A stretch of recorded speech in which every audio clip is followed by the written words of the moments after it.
কি অদ্ভুত ব্যাপার তাই না? এই সময় আমি মানসিকভাবে খুব একটা ভালো অবস্থার মধ্যে নেই, তার মধ্যেও ভিডিও করছি। নমস্কার, আমি লিপি চলে এলাম ছোট্ট আরেকটা ভিডিও নিয়ে। দেখো সকালবেলায় ফ্রেশ হয়ে নিয়েছি।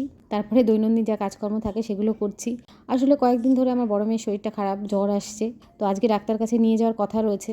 তার মধ্যেও আমি ভিডিও করছি কীভাবে। হ্যাঁ, একটু ব্যস্ততার মধ্যে দুটো বাচ্চা থাকলে পরে একটা বাচ্চা যেখানে অসুস্থ আর একটা বাচ্চা একেবারেই ছোট, খুবই সমস্যা হয়ে যাচ্ছে।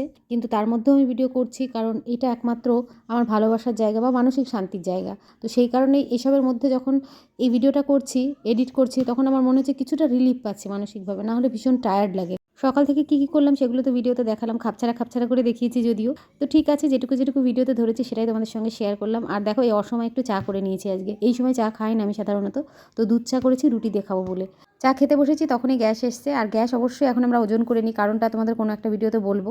এটা আরও কিছুক্ষণ পরের ভিডিও। ছোটো মেয়েকে স্নান করাতে নিয়ে এসেছি, তার আগে বড় মেয়েকে স্নান করিয়ে ওকে খাইয়ে রেডি করিয়ে রেখে এসেছি, কারণ ওর বাবাকে নিয়ে ডাক্তারের কাছে যাবে। যে ডাক্তারবাবুকে দেখানো হয় তিনি ছিলেন না, আজকে এসে বসেছেন, তো সেই কারণে আজকে নিয়ে যাওয়া হচ্ছে। ওরা ডাক্তারের কাছে বেরিয়ে গেল আর আমি এটাকে নিয়ে একটু ঘুরছি।